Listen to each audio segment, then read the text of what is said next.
De retour dans l'Africa Newsroom pour la deuxième partie. Nous sommes toujours en compagnie de Maurice Kibangou, économiste, et de notre éditorialiste Gracien Okindikiza. Tout de suite, le dossier du jour.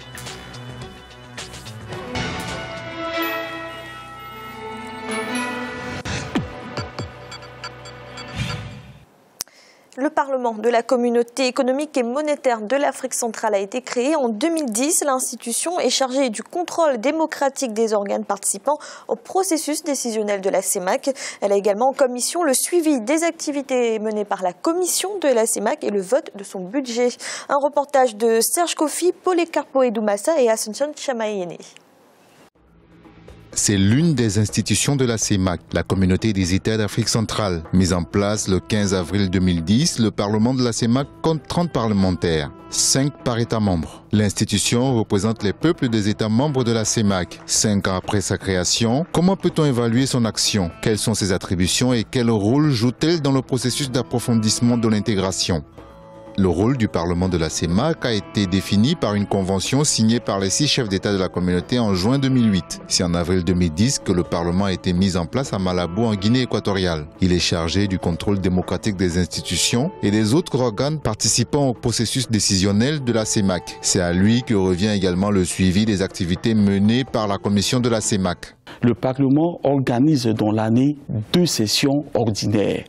La première session s'ouvre chaque premier lundi du mois de février et la deuxième session ordinaire dite budgétaire, puisqu'elle est consacrée à l'examen du projet de budget de la communauté, s'ouvre chaque deuxième lundi du mois d'octobre.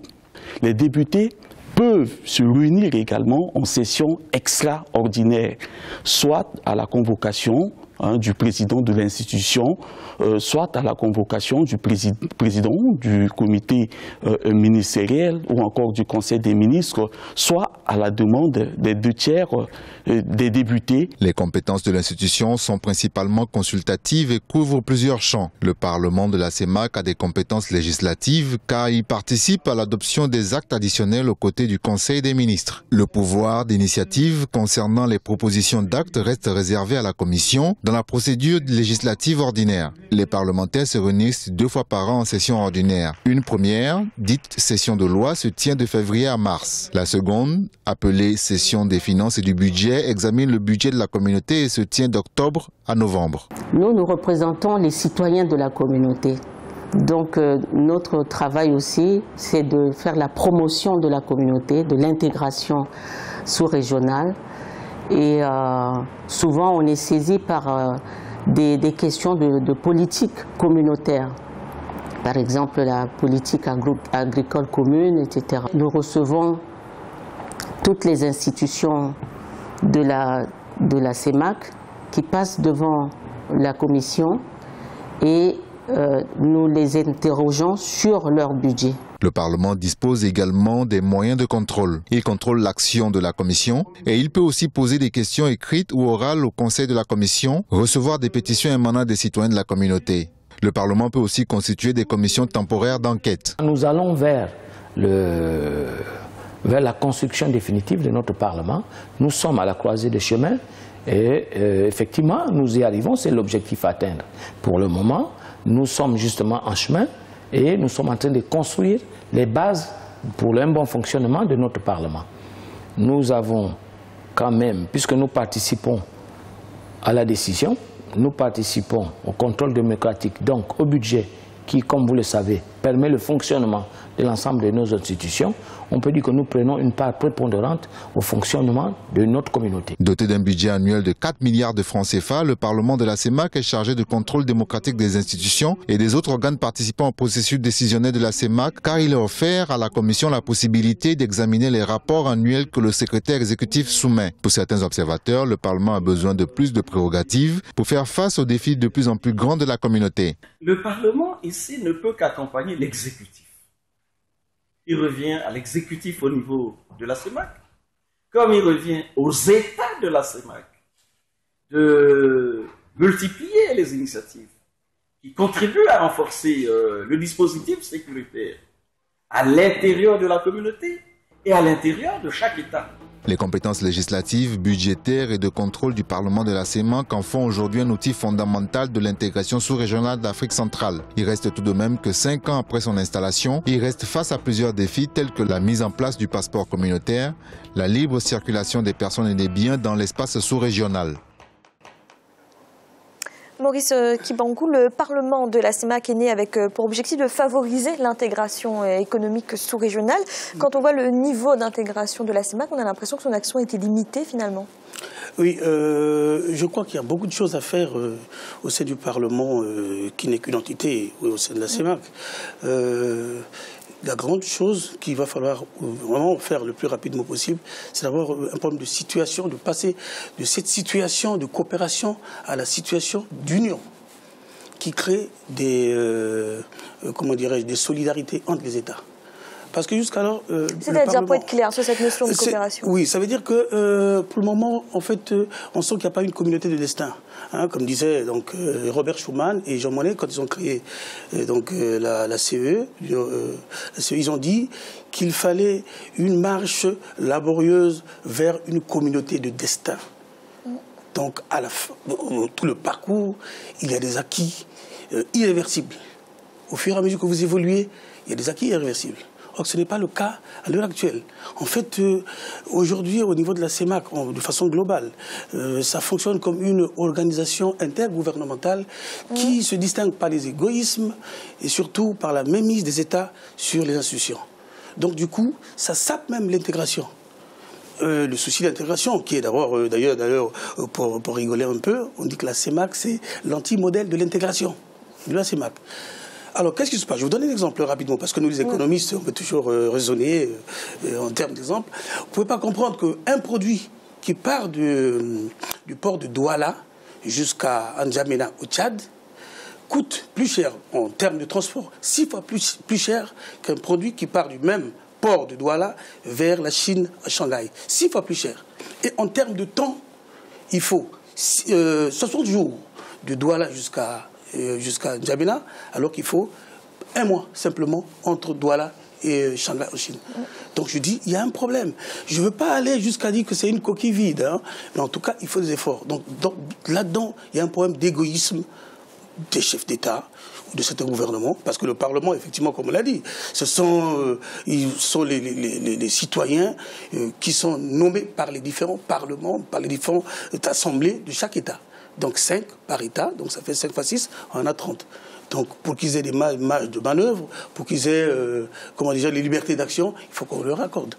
Le souci à ce niveau-là. Et par qui est-ce que doit être accordée justement cette mais liberté? ça peut être... Moi j'ai lu pendant longtemps les conventions. On leur donne une liberté d'action, mais sur le terrain, c'est pas ça. Voilà ce qui bloque depuis très longtemps. Je vais vous prendre les 3 éléments importants qui bloquent au niveau de la CEMAC. Jusqu'alors, le passeport de la CEMAC n'est pas opérationnel. Jusqu'alors, Air CEMAC, ça capote. Et en plus, il y a une grande rivalité. Le projet a été abandonné. Hein. Oui, tout à fait. Donc il y a une grande rivalité entre les 2 bourses. La bourse de Douala et la bourse de Libreville. Donc ces 3 éléments sont des obstacles importants, majeurs. Donc tout ça, c'est la volonté politique. Et dans les conventions, pourtant, on leur donne suffisamment de prérogatives, mais sur le terrain, ce n'est pas le cas. Alors, quand on dit que l'une des missions du Parlement de la CEMAC était justement la mise en place du passeport communautaire, si ce n'est le principal défi, et qui n'est toujours pas mise en place, on peut dire que c'est un échec? Oui, ah ben oui, c'est un échec. Ce que je dis, c'est un problème de volonté politique. Et notamment, chaque État, il y a des égoïsmes des États. Hein, moi, j'ai envie de dire que ce sont beaucoup plus les petits États qui sont beaucoup plus réticents. Parce qu'on prend un pays comme le Cameroun, qui représente 52% du PIB, il a beaucoup à gagner là-dedans. Mais les petits États sont réticents.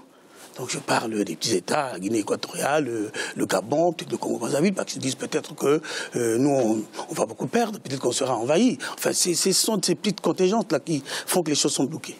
Voilà. Gracien, qu'attend-on d'un Parlement communautaire? Oui, pour moi, un Parlement communautaire représente, là on dit, ça représente les pays. J'ai l'impression qu'on pense souvent que ça représente les pays, mais en principe, ça doit représenter les peuples. Parce que ce Parlement doit défendre les intérêts du peuple, des peuples de la sous-région. Or, ce qu'on voit, par exemple, il y a plusieurs... Ce qui se passe au niveau de la CEMAC, c'est qu'il y a des États, je dirais plus, il y a des présidents forts qui, les uns les autres, n'accepte pas le leadership des uns des autres. Chacun veut avoir le leadership. Et en même temps, c'est que chacun considère qu'il est à la tête d'un État qui est fort, à la tête d'un État qui est riche, qui ne doit pas partager avec les autres. On voit par exemple la Guinée équatoriale qui ne veut pas accepter qu'il y ait un passeport commun pour que les Camerounais puissent y aller. Et on voit d'autres pays comme le Congo, Sassou Nguesso qui ne veut pas, bien sûr, qui veut pas mettre en cause son leadership sur la sous-région.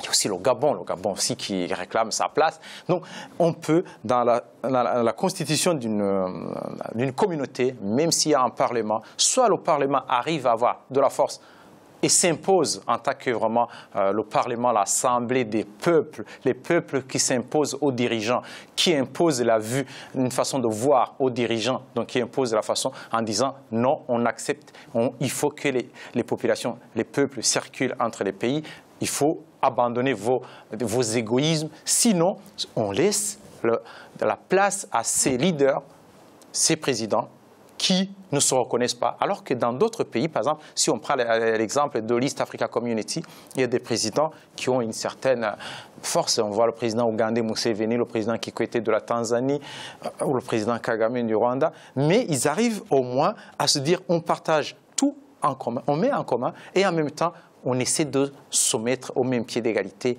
et on favorise les peuples. C'est ça qui manque au niveau de la sous-région de la CEMAC. Et aussi, c'est le problème parce qu'il y a le Parlement qui est, je dirais, entre guillemets, naissant, qui doit essayer vraiment de s'affirmer par rapport au président.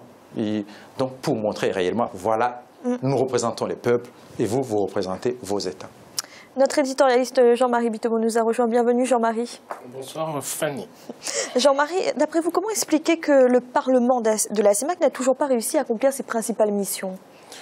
Vous savez, en Afrique, chaque fois qu'on met en place, si vous voulez, un instrument, que ce soit un instrument politique ou un instrument économique, on a toujours du mal à le faire fonctionner. Et c'est tout à fait normal.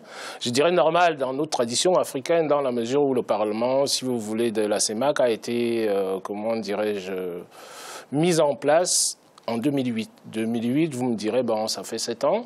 Mais étant donné que hier, sur ce plateau, nous étions en train de parler du plan économique, c'est-à-dire la mise en place des institutions, nous avons, si vous voulez, bon, une façon de se comporter en Afrique qui est assez différente. C'est-à-dire, on est fort, si vous voulez, pour pouvoir instaurer, c'est-à-dire, en théorie, tout ce qu'il faut mettre en place dans nos différentes régions africaines. Mais quand il s'agit maintenant, si vous voulez, de l'opérationnalité, de le faire fonctionner sur le terrain, ça cause toujours des problèmes. Donc, on a parlé, il y a mes collègues qui ont parlé sur le plateau des égoïsmes nationaux. Vous avez, comment dirais-je, bon, chacun qui veut se dire, je m'assois sur ma souveraineté, alors qu'ils oublient que l'intégration économique est à la base de l'enrichissement mutuel de tous les pays de la zone. Et dès cet instant-là, le Parlement ne peut pas fonctionner, c'est-à-dire ses missions.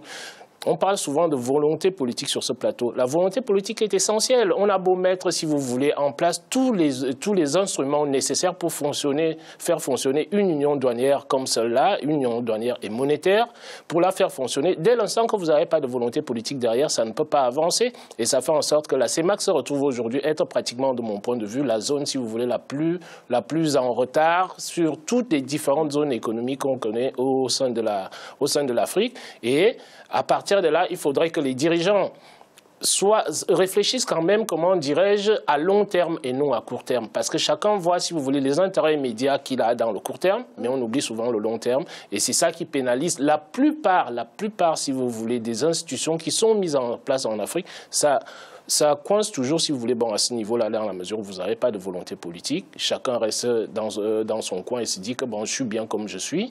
Alors que, on en parlait hier, la CEMAC, ce n'est que la continuation de l'UDA qui est née bien avant ça. Et qu'est-ce que l'UDA a fait? Bon, très très peu de choses, honnêtement. Bon, quand on se rend compte aujourd'hui que, bon, le Parlement, vous avez combien là-dedans? Vous avez 30 députés qui sont élus. Donc des 30 députés, bon, je ne sais pas quel type de décision. C'est-à-dire, bon, ils ont déjà mis en place, et je pense que bon, pour l'instant, ils auraient dû continuer le travail qui avait été mis en place par l'UDEAC et le verser à la CEMAC. Parce que apparemment, en théorie, ça a été fait, mais dans la pratique, bon, on ne voit pas des avancées. Et tout de suite, le rappel des titres qui ont été développés en début d'émission. Le gouvernement malien a décidé de lever les mandats d'arrêt qui visaient des responsables des groupes rebelles Touareg. Un geste d'apaisement à quelques heures de la signature ce samedi de l'accord de paix par la rébellion. Les groupes armés pro-gouvernementaux se sont engagés à évacuer la ville de Ménaka. Et au Bénin, le nouveau gouvernement est désormais connu et à la tête de ce cabinet, le président Boni Yayi a nommé Lionel Zinsou, un banquier d'affaires, président de la Fondation franco-africaine pour la croissance. Nous allons marquer une nouvelle pause un instant, la troisième partie de l'Africa Newsroom.